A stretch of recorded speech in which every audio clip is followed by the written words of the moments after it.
Hello again, everyone. Edwin Leonard back once again. In this YouTube astrological segment, I'm going to be dissertating and talking about the Sun transiting the first house in a natal chart. Now, when the Sun transits the first house, this could give a person, this could signify beginnings that are new for somebody. The Sun is exiting the 12th house, where maybe people that had the transit in the 12th house might have been a little bit more reclusive than usual and more introverted than generally speaking.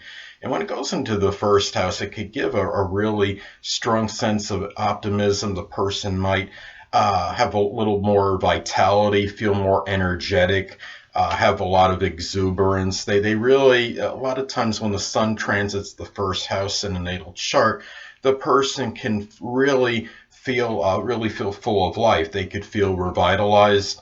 There might be a lot more self-assuredness and more confidence than average. The person might be more gregarious and extroverted and might have a lot of enthusiasm.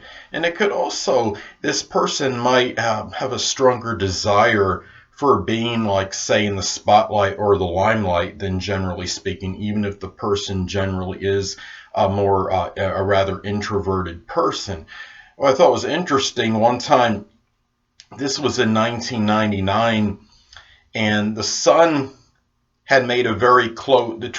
Sun made a very close conjunction to my first house cusp. And what was interesting about it is, and really just hitting that first house, pretty much, first house cusp. And what was interesting about this is, okay, I was involved in a fire at my apartment complex, and I was talking to someone in a local television crew for a local news crew, and I wound up talking about the fire, and I wound up being on the news at that particular moment. So it's one of those times where I just kind of unwittingly wound up being in the spotlight, I guess you could say, so to speak. And interesting that the Sun was in Taurus at that time.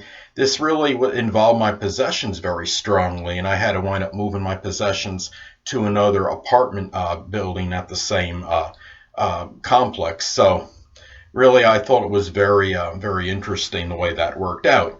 Now, this could also be a time where one might emphasize making that good first impression on someone, having some perhaps greater vitality and energy than usual. This might be a time where the person that has this transit might really they be focusing on their appearance, and a lot of times that could be connected with working out and lifting weights and trying to look better for others. So that is another thing to look at with this transit. And at this particular time, the own personal interest may take precedence strongly over those of others. And I think if you have this transit you have the Sun transiting your first house. Well, it also, especially if it's say if it's in a if it's in a masculine sign for either all or the majority of the time it traverses the first house, this will even emphasize the need to be more outgoing even more. Say if it's in a fire sign for either most of the transit or all of the transit, then you might really feel that strong exuberance more and that really strong need to really be more assertive and really maybe look for some kind of maybe a greater position as far as leadership goes. If you're like working in a subordinate role, say, and you might really feel that need to more compelled to perhaps strive for like a management position as opposed to what you would be currently be doing. So that is something to look at as far as this transit goes. And there could be a very strong emphasis on the personal image and how you look to other people at this point in time. So really, it could indicate too, you might, on the negative side, one may come across as a little bit more egocentric to others than usual. And also, it's important to look at and see if the Sun is making an aspect to any point, as far as aspects to points in your chart, because it could modify things a little. For example, let's say that the transit of the Sun in your first house was squaring your natal Jupiter, this could wind up maybe giving a little bit of overconfidence to some degree, and you might come across a little bit more arrogant, maybe to some degree to others, and it might give a distorted, perhaps, view of your capabilities at that time. The general description may still apply, and you might feel this renewed vigor and more energy than usual, and really want to go out and do more things perhaps than usual.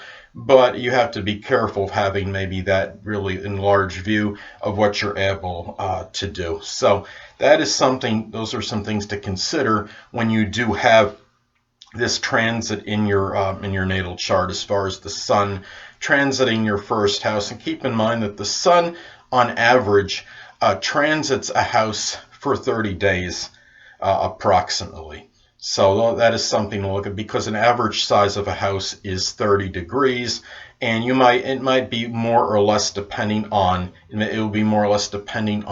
the size of your first house. If your first house is only 23 degrees, for example, then the sun will transit it for about 23 days, because the sun moves approximately 1 degree per day. And let's say if your house was larger than 30 degrees, say if it was 38 degrees long and it was a little bigger than the average size house, then of course the sun will traverse the first house for approximately 38 days. Well, anyway, people, that'll conclude this YouTube astrological segment for the sun transiting the first house in a natal chart. And stay tuned next time, where I'll be dissertating and talking about the sun transiting the second house in a natal chart.